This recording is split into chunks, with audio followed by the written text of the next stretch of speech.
നമസ്കാരം. Raf talks ഫുട്ബോളിലേക്ക് ഏവർക്കും സ്വാഗതം. യുഎഫ യൂറോ കപ്പിന്റെ പ്രീ ക്വാർട്ടർ പോരാട്ടങ്ങൾക്ക് ഇന്ന് തുടക്കമാവുകയാണ്. ഇന്ന് നടക്കുന്ന ആദ്യ മത്സരത്തിൽ ഇറ്റലിയും സ്വിറ്റ്സർലൻഡും തമ്മിലാണ് ഏറ്റുമുട്ടുക. ഇന്ന് രാത്രി ഇന്ത്യൻ സമയം 9:30 ഈ ഒരു മത്സരം നടക്കുക. പിന്നീട് ഇന്ന് രാത്രി ഇന്ത്യൻ സമയം 12:30 ആതിഥേയരായ ജർമ്മനിയും ഡെൻമാർക്കും തമ്മിൽ ഏറ്റുമുട്ടുന്നത്. മറ്റു പ്രീ ക്വാർട്ടർ മത്സരങ്ങൾ നമുക്കൊന്ന് പരിശോധിക്കാം. ഇംഗ്ലണ്ടും സ്ലോവാക്യയും തമ്മിൽ ഏറ്റുമുട്ടുന്നുണ്ട്. കൂടാതെ സ്പെയിനിന്റെ എതിരാളികൾ ജോർജിയയാണ്. ഫ്രാൻസും ബെൽജിയവും തമ്മിൽ ഏറ്റുമുട്ടുമ്പോൾ പോർച്ചുഗലിന്റെ എതിരാളികൾ സ്ലോവേനിയയാണ്.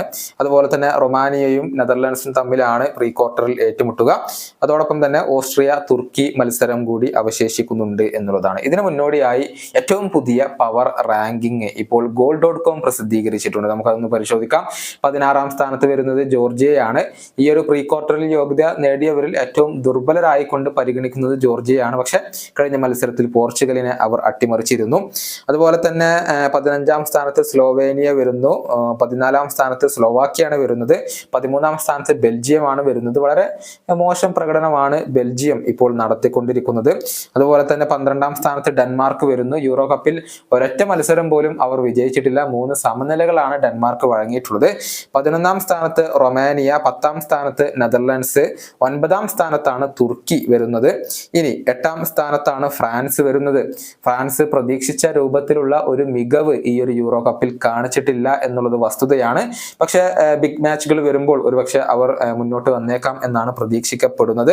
7ാം സ്ഥാനത്ത് ഇറ്റലിയാണ് ഇപ്പോൾ വരുന്നത്. 6ാം സ്ഥാനത്താണ് പോർച്ചുഗൽ വരുന്നത്. ആദ്യ 2 മത്സരങ്ങളിലും പോർച്ചുഗൽ വിജയം നേടിയെങ്കിലും കഴിഞ്ഞ മത്സരത്തിൽ ഒരു അപ്രതീക്ഷിത അട്ടിമറി അവർക്ക് ഏറ്റുവാങ്ങേണ്ടി വന്നു എന്നുള്ളതാണ്.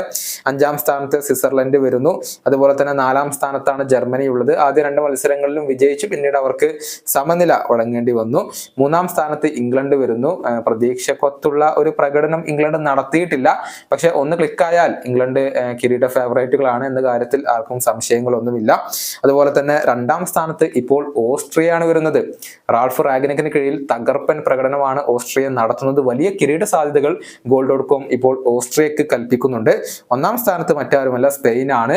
ഗ്രൂപ്പ് ഘട്ടത്തിൽ ഏറ്റവും മികച്ച പ്രകടനം നടത്തിയത് ആരാണ് എന്ന് ചോദിച്ചാൽ നിസ്സംശയം സ്പെയിനാണ് എന്നുള്ളത് നമുക്ക് പറയാൻ കഴിയും. കാരണം 3 മത്സരങ്ങളും വിജയിക്കാൻ അവർക്ക് കഴിഞ്ഞിരുന്നു. ആരായിരിക്കും ഇത്തവണത്തെ യുഎഫ യൂറോ കപ്പ് നേടുക? നിങ്ങളുടെ പ്രവചനങ്ങൾ നിങ്ങൾക്ക് രേഖപ്പെടുത്താം. ഈ വീഡിയോയുടെ അവസാനിപ്പിക്കുന്നു. വീണ്ടും കാണാം.